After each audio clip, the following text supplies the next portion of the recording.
안녕하세요. 오늘도 사연살롱을 찾아주셔서 감사합니다. 서울에서 아기 한 명 키우며 혼자 살아가고 있는 30대 초반의 돌싱녀예요. 아이 아빠 측으로부터 양육비를 받긴 하지만 저도 박사학위까지 딴 환경연구원이기에 친정아버지한테 약간의 육아 도움을 받으며 씩씩하게 잘 살고 있답니다. 채 2년이 안 될 정도로 짧은 기간의 결혼 생활이었지만 전 남편을 비롯한 시댁 식구들과는 평생 상종하고 싶지 않을 정도로 학을 떼고 이혼했답니다. 악독한 시모는 평생을 정어져 푸는 일을 하셨던 울 친정아버지를 비하할 정도로 맨날 똥똥하며 똥냄새 난다고 했었어요. 하도 빡이 쳐서 막판에는 아기 설사 비슷하게 질펀하게 싼 똥기저귀를 시모 얼굴에 던져버렸어요. 진한 초록빛의 아기 똥이 시모 얼굴 전면에 철퍼덕하고 붙어서 흘러내리던 게 아직도 기억에 생생해요. 생각만 해도 통쾌해 죽겠다니깐요. 말 많고 탈 많았던 시모가 굴욕적으로 아기 똥기저귀를 맞고도 찍소리 못할 정도로 밟아주었어요. 도대체 어떤 일이 벌어졌던 건지 궁금하시죠? 불과 몇 년 전까지의 제 인생에 대해 사연살롱 애청자분들께 낱낱이 고해볼게요. 울 아빠가 남들이 꺼려하는 정화조 청소 공무원이 되신 건 당연히 돈 때문이겠죠.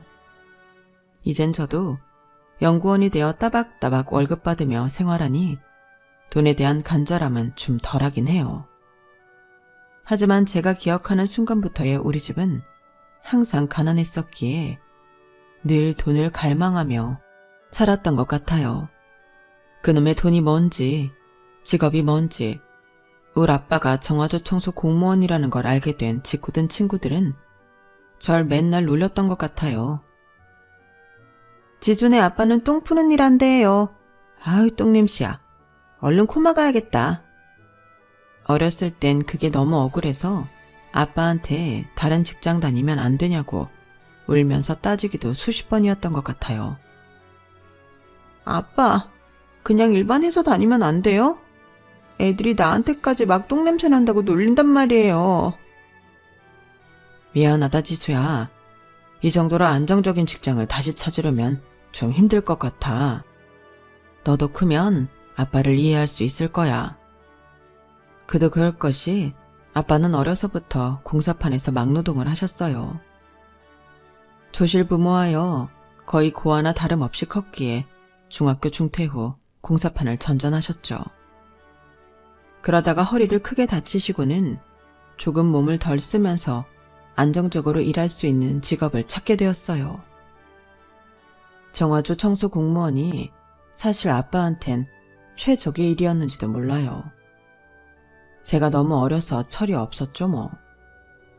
그땐 가정이 어깨에 짊어진 삶의 무게를 전혀 몰랐으니까요. 아기 한 명을 온전히 책임져야 하는 돌싱이 된 지금은 뼈저리게 느끼고 있네요. 저희 친정엄마도 흙수저이기 마찬가지였어요. 어렸을 적 엄마가 살아온 환경을 들을 때면 진짜 눈물이 나더라고요. 알코올 중독에 툭하면 할머니를 패던 할아버지는 밤에 술에 취해 비틀거리다가 강물에 빠져 돌아가셨다고 하네요. 폭군 같던 할아버지가 한순간에 돌아가시자 이제 좀 편안히 사나 싶었던 할머니에게서 말기 암이 발견돼 6개월 만에 돌아가셨다고 해요.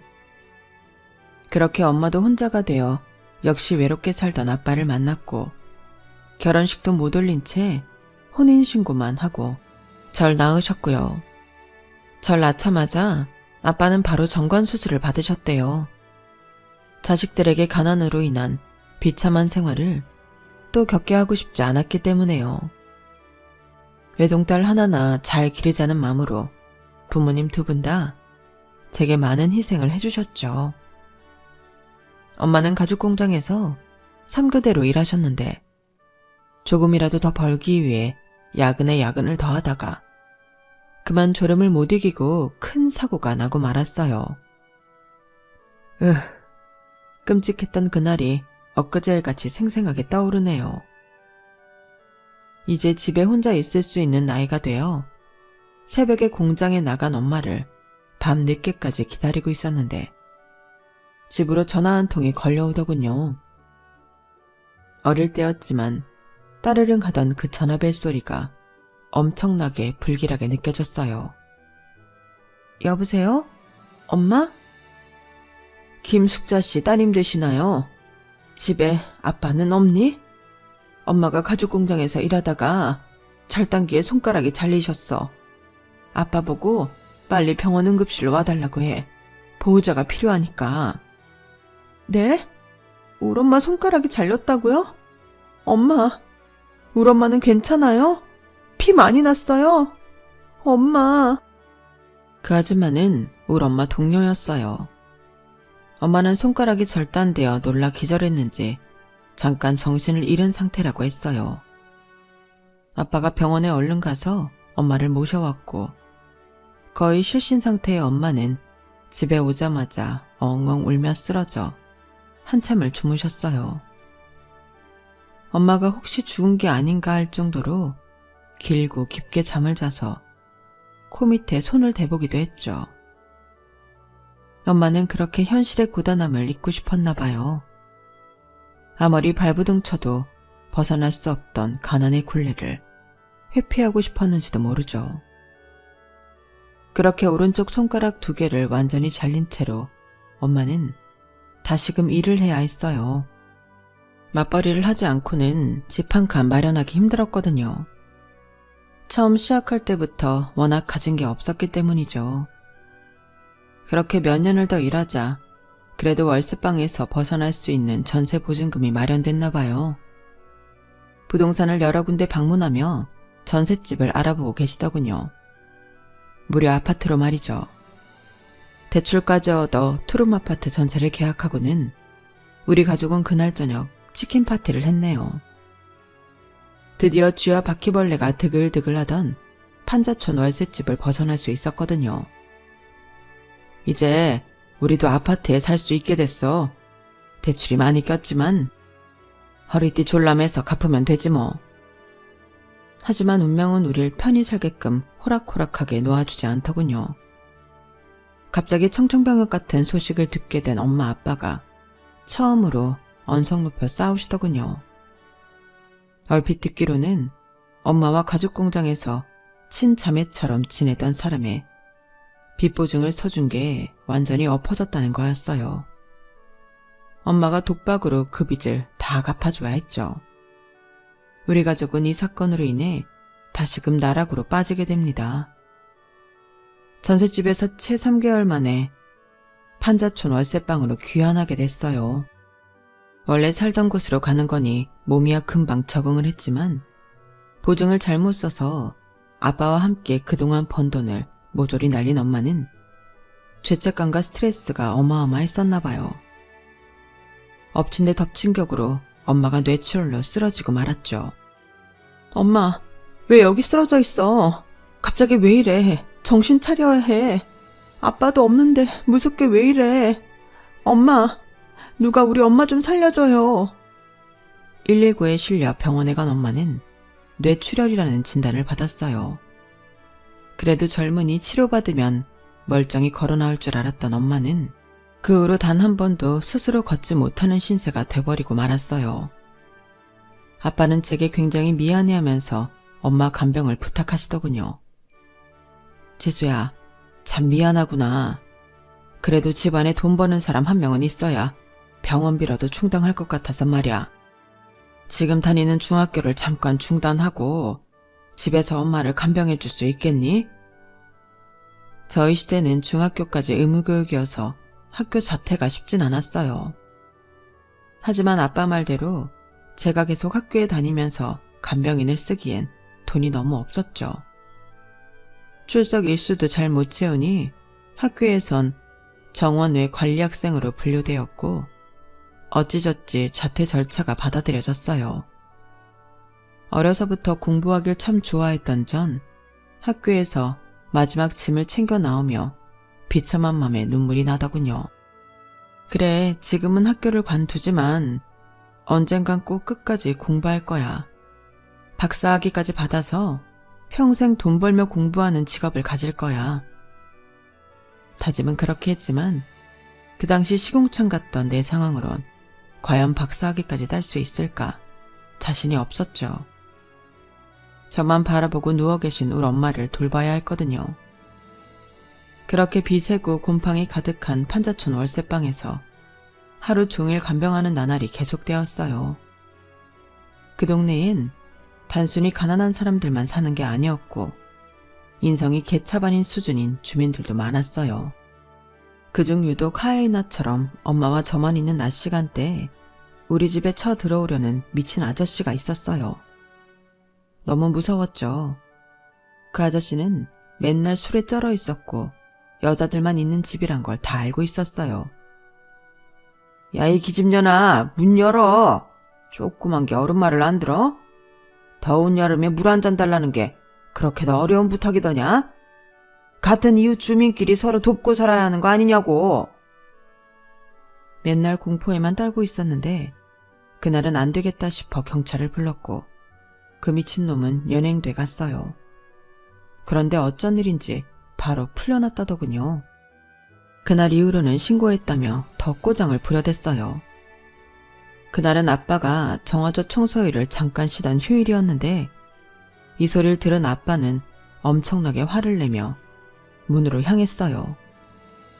그 미친 아저씨를 대면하고는 둘이서 삿대질을 하며 싸우기 시작했죠. 당신 뭔데 내 와이프랑 딸내미 있는 평일낮에 우리 집에 쳐들어오려는 게요? 대체 뭔 수작을 부리려는 줄 모르겠지만 계속 이러면 내가 진짜 콩박 매겨버릴 거야. 뭐 이 새끼야? 너 지금 내가 무슨 중범죄라도 저지르려고 했다는 거야 뭐야? 증거 있어? 증거 있냐고. 전 말리고 싶었지만 커다란 두 남자가 급기야 서로를 밀치며 싸우는 게 좀 무서웠어요. 그러다가 우리 아빠가 민 게 아니라 술에 취해 꽐라가 된 그 아저씨가 본인의 몸을 가누지 못한 채 뒤로 나자빠져 버렸어요. 하필 그곳에 뾰족한 돌덩이가 솟아 있었고 머리를 찧어 피가 나더군요. 119를 불러 병원에 바로 데리고 갔지만 너무 어이없게 그 아저씨가 사망하고 말았어요. 아빠는 경찰에 바로 연행되었죠. 저도 경찰에 쫓아가 경찰관들에게 적극적으로 어필했어요. 제가 봤어요. 우리 아빠가 밀지 않았어요. 그 아저씨가 술에 잔뜩 취해 몸을 가누지 못하고 혼자 뒤로 넘어진 거예요. 경찰관님들, 제발 제 말 좀 믿어주세요. 네? 둘이 싸운 게 분명한데 서로 밀치다가 피해자가 사망한 게 당연지사 아니겠냐? 네 아빠 감싸고 도는 거 내 모를 줄 알아? 네 진술은 신빙성이 전혀 없다. 에이, CCTV라도 있으면 수사하기 편했을 텐데 말이야. 결국 아빠는 피해자를 밀쳤다는 누명까지 신 채로 징역을 살고 말았어요. 아빠가 감옥에 들어가고부턴 저와 뇌출혈 걸려 누워 계신 엄마는 그동안 모아놓으셨던 현금으로 겨우겨우 살아야 했어요. 산 넘어 산. 진짜 첩첩산중인 느낌이었어요. 완전히 안개가 자욱해 한 치 앞도 안 보이는 그런 높다란 산맥을 계속 넘어야 하는 그런 상황이었죠. 그 누구 하나 도움의 손길을 뻗어주는 사람이 없더군요. 세상이 야속하고 또 야속하게 느껴졌어요. 불행의 정점을 찍는 일이 또 터지더군요. 뇌출혈로 거의 식물인간 상태가 되어 누워 계시던 엄마를 진짜 몇 년 만에 병원에 모시고 가서 진료를 받았는데 암이 발견된 거예요. 눈앞이 노래졌죠. 아빠는 감옥에 가 있는 상태고 아직 미성년자인 나 혼자 이 모든 걸 감당하고 있는 와중에 말기 암이라니. 솔직히 어디론가 숨어버리고 싶은 심정이었어요. 김병에 장사 없다고 엄마 욕창 안 생기게 이리 움직이고 저리 움직여주고 때 되면 죽 만들어 먹여드리고 대소변 수발까지 다 들었는데 이제 와서 말기 암이라니. 난 엄마가 깨어나기만을 바랬는데 엄마와 할 시간이 얼마 남지 않았다니. 앞으로 엄마의 암 치료까지 나 혼자 어떻게 진행할 것이며 그 돈은 또 어디서 충당할 것인지 머릿속이 복잡해졌죠. 그런데 말기암 판정을 받고 엄만 3개월 만에 무정하게 돌아가시고 말았어요. 어쩐지 그 전부터 살이 무서운 속도로 빠지시더니 나중에 돌아가시기 직전엔 거의 피골이 성접해서 해골 수준이었죠. 엄마, 나 엄마 똥기저귀 계속 갈 수 있어. 이렇게 가버리면 난 어떡하라고. 아빠도 없는 이 집에서 나 혼자 어떻게 살아. 너무 무서워. 세상이 무섭다고. 몇 년간의 간병이 지치기도 했지만 막상 돌봐왔던 엄마가 돌아가시니 너무 무서웠어요. 아빠는 한 1년은 더 있어야 감옥에서 출소할 수 있었고 그때까진 이 집에서 나 홀로 살아남아야 했으니까요. 하지만 어쩌겠어요. 개똥밭에서 굴러도 저승보단 이승이 낫다고 잡초처럼 다시 일어나 살아야 했죠. 바로 집 근처 편의점 알바자리를 잡았어요. 다행인지 어쩐지 그곳은 장사가 잘 안 되던 편의점이어서 시간이 많이 남더군요. 그 시간을 활용해 다시 공부해야겠다는 생각이 들었어요. 원래 공부머리는 있었던지라 1년 만에 중고등 검정고시를 모두 통과했죠. 그리고는 바로 수능 준비에 돌입했는데 그 다음에 수능에서 운 좋게도 스카이 대학 중에 한 곳에 자연 계열에 합격한 거 있죠. 기적과도 같은 일이라고 생각했어요. 항상 좌절과 시련만 가득했던 내 삶에 한 줄기 빛이 들어오는 느낌이었어요. 물론 내가 노력해서 시험 점수가 잘 나온 거였지만 신이 드디어 나에게 기회를 주는구나 싶었어요. 온 세상으로부터 선물을 받은 느낌이었죠. 다행히 합격 통보를 받았을 때 아빠는 출소한 상황이었어요. 합격의 기쁨을 아빠와 함께 했죠. 아빠, 나 드디어 대학 갈 수 있게 됐어. 다 아빠 덕분이야. 지금까지 밀어줘서 고마워요. 앞으로 열심히 해서 내가 나중에 아빠 먹여 살릴게요. 아니다 지수야. 무슨 말이니? 네가 능력 없는 엄마 아빠 때문에 고생이 많았지. 어린 나이에 산전수전 겪은 거 생각하면 감옥 안에서도 잠이 안 오더라. 아빠 다행히 정화조 일에 복직이 됐어. 완전히 정규직은 아니고 옆에서 보조 업무긴 하지만 감옥까지 갔다 온 날 받아준 게 어디니. 아빠가 너 박사까지 딸 수 있게 끝까지 밀어줄게. 이제 원 없이 공부해봐. 스카이 이과를 다닌다고 하니 과외 알바도 수월하게 구할 수 있었어요. 성인이 됐으니 내 앞가림은 내가 해야겠다는 생각에 모든 비용을 스스로 충당하기 위해 더욱 열심히 살았죠. 지금 생각해보니 하루하루 꽉 채워 살지 않은 날이 없네요. 그랬기에 제가 삶에 후회가 없나 봅니다. 매 순간 최선을 다했기에 후회할래야 할 수조차 없는 거죠 뭐. 그렇게 박사학위까지 쭉 마쳐야겠다는 일념으로 학사를 3년 만에 조기 졸업하고 석사를 따고 연구실에서 일하며 박사과정을 밟고 있었어요. 같이 연구하던 선배 언니가 어느 날은 절 물끄러미 바라보며 한마디 하더군요. 지수야, 넌 숨 좀 쉬고 살아라. 네? 언니 그게 무슨 말이에요? 인간이 숨 안 쉬면 어떻게 살아요? 충분히 숨 쉬며 살고 있는데 왜요? 호흡이 딸려 보여요? 아니 바보야. 네 얼굴이면 외모가 완전 연예인 뺨치게 생긴 거 알고나 있는 거냐? 경주마처럼 앞만 보고 전력 질주하지 말고 네 주변을 한번 봐봐. 널 여자로 보고 침 질질 흘리고 있는 저 남정네들을 좀 보라고. 너 모태솔로지? 그 얼굴로 20대 후반이 되도록 못소리니 뒤에서 수근수근 대더라. 혹시 취향이 레즈냐고. 삶에 여유를 좀 갖고 연애도 하고 숨 좀 쉬고 살라고 이 바보 맹추야. 누가 나보고 레즈래요. 못소린 건 맞지만 취향이 그쪽은 아닌데. 사람들 반응 참 재밌네요. 사실 남녀공학인 대학에 입학하면서부터 남자들의 끊임없는 대시는 있어 왔어요. 하지만 눈 하나 끔뻑 안 했죠. 당장 알바를 4개씩 뛰어서 등록금과 제 생활비를 벌어야 했고, 아빠와 함께 아파트 전세라도 들어가려면 보증금을 마련해야 한다는 생각뿐이었거든요. 또 한편으론 공부 욕심이 있으니 박사학위까지 최대한 빨리 따서 안정적으로 연구원 생활을 하며 월급을 받고 싶었죠. 이 모든 걸 효율적으로 진행하려면 제 인생에 연애나 남자친구가 끼어들면 안 됐거든요. 심지어 연예인이나 아나운서 해볼 생각 없냐며 길거리에서 명함도 받았지만 그럴 생각은 추호도 없었죠. 근데 선배가 그런 얘기를 터뜨리니 뭔가 망치로 한 대 맞은 기분이었어요. 선배와의 대화는 20대 후반까지 제 마음속에 켜켜이 쌓여있던 외로움의 장작에 불을 지폈죠. 너 소개팅 한번 해볼래? 중소기업 사장 아들이라 아주 부잣집 자제야. 돈만 많은 게 아니라 인성도 좋고 얼굴도 잘생기고 내 보기엔 모든 게 완벽해. 내가 결혼만 안 했어도 한번 꼬셔보는 건데 참으로 아쉽구나.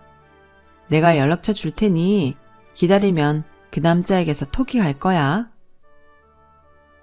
제 안에 무슨 바람이 불었는지 소개팅 제안을 받아들였고 그 남자와 톡을 하다 전화 통화까지 하다 보니 첫 연락을 6시간이나 하게 되었어요.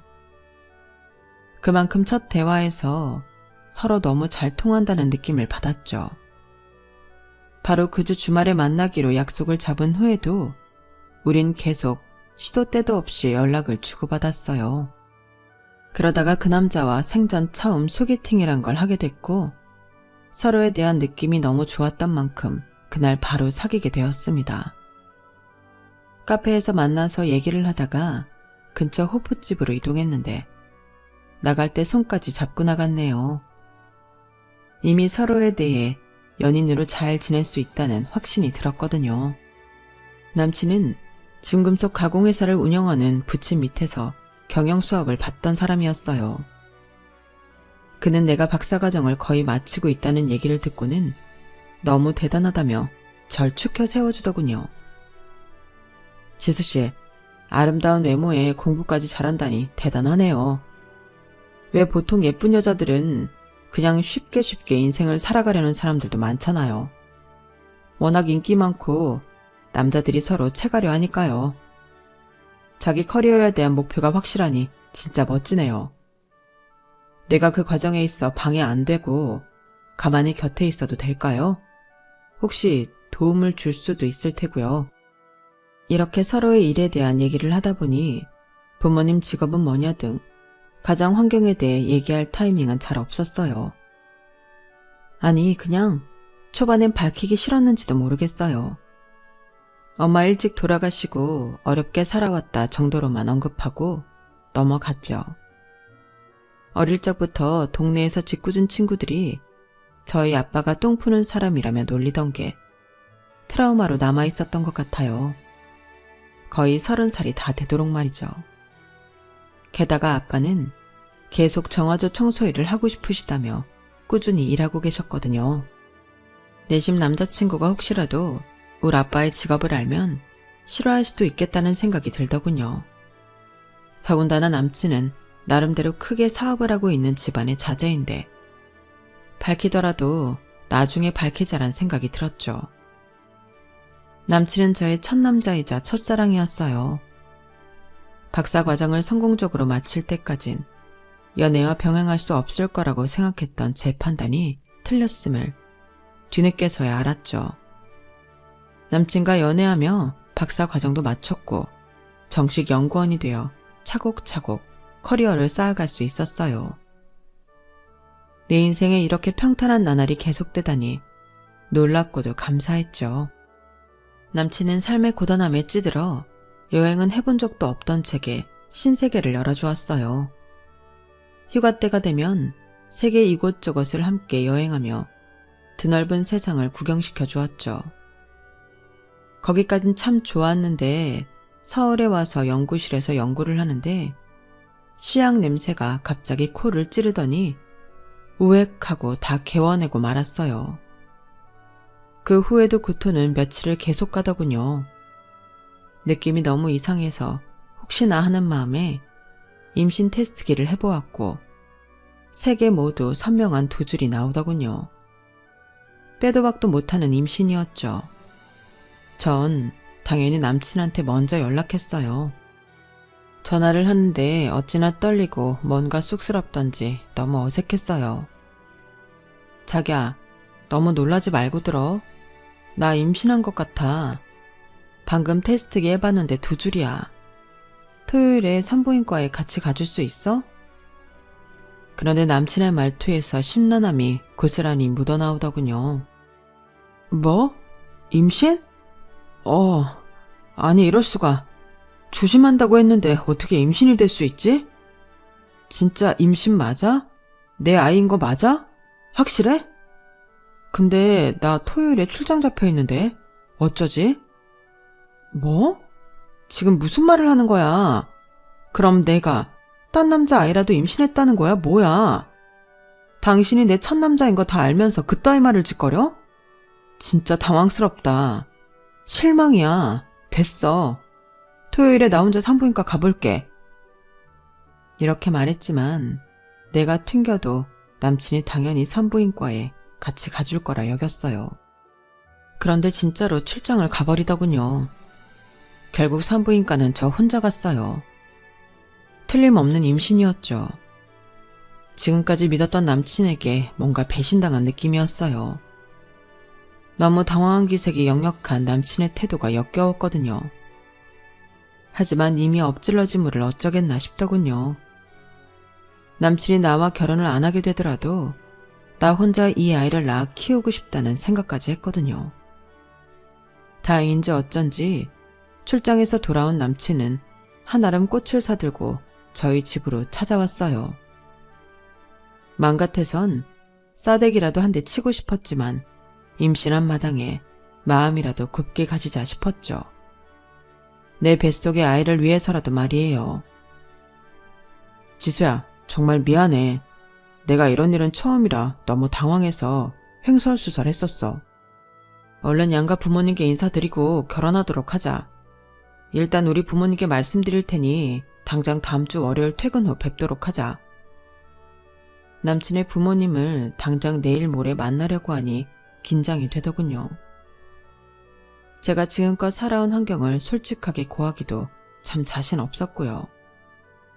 그래도 내 뱃속의 아기를 위해 용기를 내어 예비 시부모님을 식당에서 뵀죠. 아니나 다를까 절 싫어하는 티를 팍팍 내시더군요. 아주 예의 없이 말이죠. 야, 너 이리 와봐. 아, 뒷골 땡겨. 네 인연. 감히 임신 공격으로 우리 귀한 아들의 앞길을 막어? 애 하나 만들어 오면 우리 집안에 커져 입성할 줄 알았냐? 신분 상승을 할래도 절차를 밟아야 할 거 아냐? 뭐 이런 맹랑한 계집애가 다 있어? 너 엄마 일찍이 죽고 아빠밖에 없다며. 니네 아빠 대체 뭐 하는 사람이야? 여자의 교육을 어떻게 시켰길래 만난 지 몇 년 되지도 않았다면서 임신부터 해와? 죄송하게 됐습니다, 어머님. 하지만 제 뱃속에 소중한 아이가 다 듣고 있을 텐데 말씀 좀 가려서 해주시죠. 저희 아버지는 정화조 청소 일을 오랫동안 해오고 계십니다. 아빠 직업을 밝히자 그 사실을 그때 처음 알게 된 남친도 엄청 놀라는 눈치였어요. 예비 시모와 시부가 놀라 자빠지는 건 당연했고요. 뭐라고? 청화조 청소일이면 똥 푸는 일 말이냐? 몇십 년간 똥 푸는 일에서 널 키웠단 말이야? 아, 여보, 나 쓰러질 것 같아요. 나 좀 부축해줘요. 엄마, 미리 말씀 못 드려 죄송해요. 나도 예비 장인어른 직업은 처음 들었네. 그래도 열심히 사시는 분이라니 그냥 넘어가면 안 될까요? 야, 박희철. 너 내가 얼마나 귀하게 키웠는데. 너한테 들어간 돈이 얼마며 네가 우리 회사를 물려받아야 하는데 어디서 똥냄새 풀풀 풍기는 장인을 들이겠다는 거야? 안 돼. 야, 너 애기 때 당장 중절 수술 받고 헤어지란 말이야. 여보, 얼른 집에 갑시다. 더 이상 얘네 말 듣기도 싫으네요. 그렇게 예비 시부모는 서둘러 자리를 떠나더군요. 저는 그렇게 모욕당한 것에 화가 엄청나서 남친에게 선포했어요. 나 이 결혼 못하겠어. 이 아이는 나 혼자 낳아서 키울 거야. 이제 정규직 연구원도 됐겠다. 못할 것 없지. 자기 집에 당장 똥 안 풀면 어떻게 살 거야? 정화조 청소 담당은 반드시 있어야 하는 직업이야. 우리 아빠가 사기를 쳤어 뭘 했어? 정정당당히 열심히 살아가는 분을 일방적으로 그렇게 모욕해도 되는 거야? 잘 살면 다야? 돈이 다냐고. 남친은 제 앞에서 바로 무릎 꿇고 싹싹 빌더군요. 제발 헤어진단 말은 하지 마, 지수야. 내 아이까지 생긴 마당에 이렇게 끝낼 순 없어. 우리 엄마 아버지는 나한테 못 이겨. 내가 끝끝내 설득할 테니 나만 믿고 우리 혼인신고 질러버리자. 장인어른이 날 싫어하진 않으실 거 아니야. 그를 내쳤지만 남친은 무슨 영화에서 마냥 집 앞에서까지 계속 무릎 꿇고 있더군요. 그러다 저희 아빠와 마주쳤고 자초지종을 들으신 아빠는 당연히 결혼을 허락하셨어요. 지수야, 애기까지 생긴 마당에 마음 좀 여유롭게 쓰자꾸나. 아빠는 세상 사람들의 그런 반응에 이미 익숙해. 아무렇지도 않다고. 결혼해서는 박서방이 시댁과의 중간 딸이 역할 제대로 해준다고 하니 믿어보자. 얼른 상견례 날짜 잡아라. 아빠가 사돈어른들 직접 뵙고 잘 말씀드려 볼 테니. 그렇게 찜찜한 마음을 안고 결혼을 계속 진행했어요. 상견례 날짜를 잡으려 했지만 그쪽 시부모들은 상견례 자체를 거부했어요. 똥 푸는 사돈을 만나고 싶지도 않다는 거였죠. 대신 엎질러진 물이고 아들이 강력히 원하니 그냥 혼인신고하고 시댁에 들어와서 살라고 했다더군요. 정신없이 휘몰아치는 상황에 대체 어떻게 해야 좋은 판단인지 전혀 가늠이 되지 않았어요. 그냥 단순해지기로 했죠. 그래, 뱃속에 우리 아기만 생각하자. 그렇게 혼인신고를 하고 일단 배가 불러올 때까진 연구소에서 계속 근무하기로 했어요. 그때 제게 소개팅을 주선해줬던 연구소 선배 언니가 어두운 표정으로 귀띔을 해주더군요. 지수야, 우리 연구실에서 어떤 신문사로부터 환경오염 조사를 의뢰받았는데 그게 글쎄 희철 씨네 집안 회사 근처 강인 거 있지? 그 회사 오염수 방류에 대해 예전부터 문제가 좀 있었나 봐. 나도 지금에서야 알았네. 그 신문 기자가 슬쩍 나한테 털어놓기를 그 회사 비리가 엄청 많다네. 오너들의 인격이 개차반이라 직원들한테 노동법 어긴 사안도 수십 가지고 말이야. 무슨 깡인지 기자들한테도 막대하게 일쑤여서 기자들이 아주 벼르고 있다네. 나도 처음 듣는 얘기라 듣는 내내 소름이 돋는 거 있지? 희철 씨랑은 요즘도 잘 사귀고 있어? 만일 조금이라도 수틀리면 그냥 헤어지는 게 나을 것 같아. 내가 소개팅 해주고 이런 얘기를 하다니 나도 참 못났네.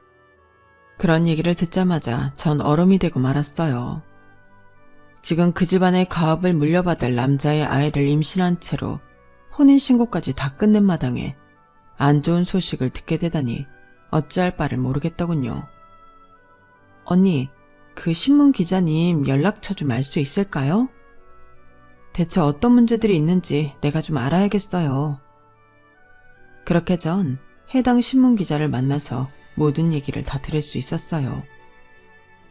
제가 그 집안 자제와 곧 결혼할 사람이라고 하니 순순히 다 말해주더군요. 그 집안 조심하셔.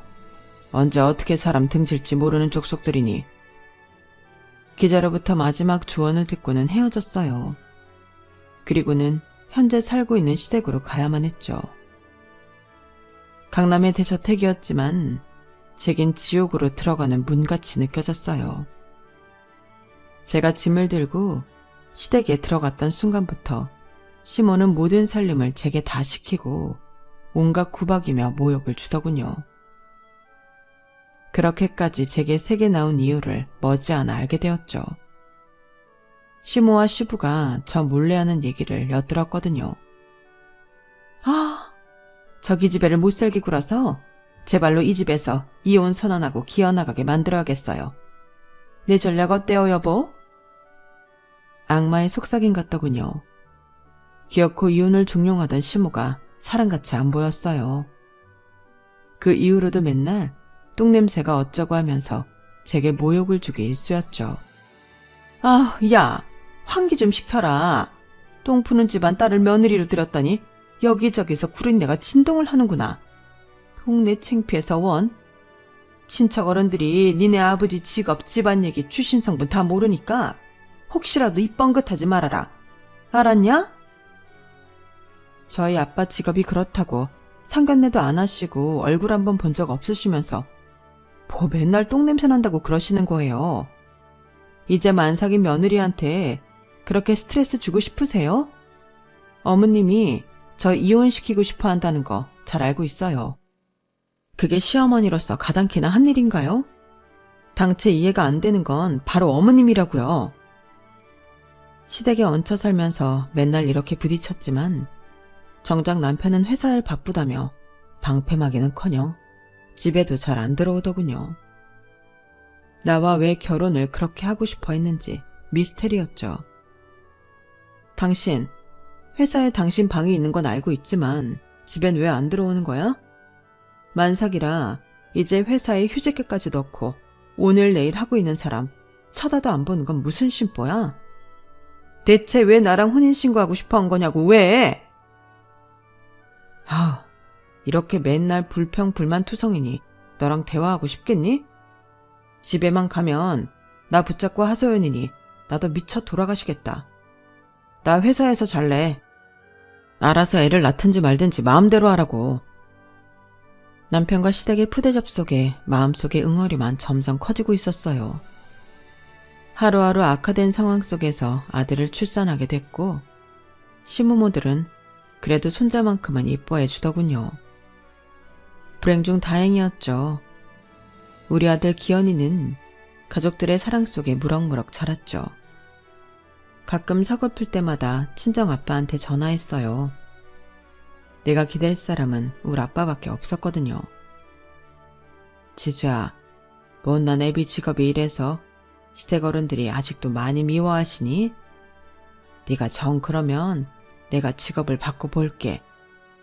예전에 노가다 일 한참 했었으니 건설 현장 가서 한 번씩 일해서 돈 벌지 뭐. 아빠, 아니에요. 아빠 디스크도 있는데 그 나이에 무슨 막노동을 한다고 그래요. 그냥 익숙한 일, 아빠가 가장 잘할 수 있는 지금 그 일 계속하세요. 직업에 귀천이 어딨어요. 직업 갖고 자꾸 걸고 넘어지는 시모 시부 생각이 못된 거죠. 저 마음 단단한 거 아시잖아요. 근데 왜 자꾸 눈물이 나지? 아빠, 전화 끊을게요. 괜히 친정아빠 마음만 심란하게 만들어드리고 전화를 끊기를 여러 번 했네요. 아마 아빠 마음도 문드러졌을 거예요. 불행한 결혼 생활이었지만 우리 기현이 보는 낙으로 계속 유지해야 한다고 생각했어요. 그래도 경제적으로 여유 있는 집안에서 크면 뭔가 더 기회를 많이 얻을 수 있을 거라 생각했거든요. 찢어지게 가난한 환경에서 제대로 먹지도 입지도 못하고 큰 저의 삶을 그대로 물려주고 싶지 않았어요. 우리 애기가 그렇게 산다고 생각하면 마치 공포영화를 본 것처럼 식은땀이 줄줄 나더군요. 그런데 저의 인내심을 바닥치게 만들고 제 성질을 폭발시켜버린 사건이 하나 터지고 맙니다. 우리 기현이 돌이 가까워지자 시모의 폭탄 발언이 있었던 거죠. 우리 손주 돌잔치는 가족 친지 다 모시고 최고급 호텔에서 할 거다. 니까지 거랑 결혼한 게 창피해서 우리 아들 결혼식도 제대로 못 치르고 혼인신고만 대충 한 게 마음에 걸렸는데 이번 기회에 우리 희철이 결혼해서 떡두꺼비 같은 아들 낳았다는 것도 다 알려야지. 아, 호텔 돌잔치 예약하셨어요, 어머님? 알겠습니다. 우리 기현이랑 저도 정장 한 벌씩 준비해야겠네요. 넌 빠지고 누가 너까지 오래? 천민추 씨 며느리가 뭐가 예쁘다고 클래스 높으신 친지들에게 소개하냐? 애 엄마는 아프다고 할 테니 그날 코빼기도 비출 생각 말아라. 네? 어머님, 천민추 씨니라뇨. 저도 명문대 나와서 박사학위 따고 연구원으로 일하고 있는 사람이에요. 나름 엘리트라고요. 무시하는 것도 한두 번이지 애 앞에서 진짜 거북하네요. 그리고 자기 애기 돌잔치에 못 가는 엄마가 세상에 어딨어요. 지금 장난하세요? 장난 아닌데? 괜히 똥 푸는 집안 딸내미를 며느리로 얻은 거 들키면 나 친척 어른들한테 호되게 혼난다. 어디 그런 여자를 우리 집안에 들였냐고 말이야. 점자코 내 말대로 해. 지금 말 다 하신 거죠? 저도 더 이상은 못 참겠네요. 제가 능력이 없는 것도 아니고 밥 벌어먹고 살 안정적인 직장도 있으니 더 이상 이 집안에서 눈칫밥 먹을 이유 없습니다. 이혼하고 내 새끼 내가 데리고 나가 살 테니 양육비나 제대로 주세요. 뭐? 니까짓 게 돈을 얼마나 번다고 내 손주 데리고 나간다는 게냐? 안 된다. 빈몸으로 나가라. 너무 열이 받은 전 갈고 있던 아기 똥기저귀를 시모 얼굴에 집어 던졌어요. 초록빛 아기 똥이 철퍼덕 시모 눈, 코, 입을 타고 흘러내리더군요. 소리를 지르며 당황하고 있는 시모에게 쏘아 붙였어요. 어머님, 내가 돌대가리인 줄 아세요? 순순히 그냥 나갈 것 같아요. 맨날 똥냄새 운운했으니 진짜 설사똥 한번 제대로 싸고 나갈까요? 내 방에서 당장 자료 가져올게요. 내가 알고 있는 이 집안의 회사 비리에 대해 일목요연하게 정리한 게 있는데 신문 기자로부터 넘겨받은 거니까 100% 팩트겠죠? 얼굴에 묻은 아기 똥을 닦던 시모와 뒤에서 늘 반감만 하고 있던 시부에게 자료를 던져줬죠. 모든 걸 다 확인하고는 발발 떨더군요. 며느리야, 너 이거 다 어떻게 알았냐? 여지껏 신문기자한테 돈 줘서 막은 것들인데 대체 어느 기자가 또 발설한 거야? 아버님, 어머님, 난 이제 이혼하고 애기 데리고 나갈 거니까 이 집안과는 상관없는 거 알죠?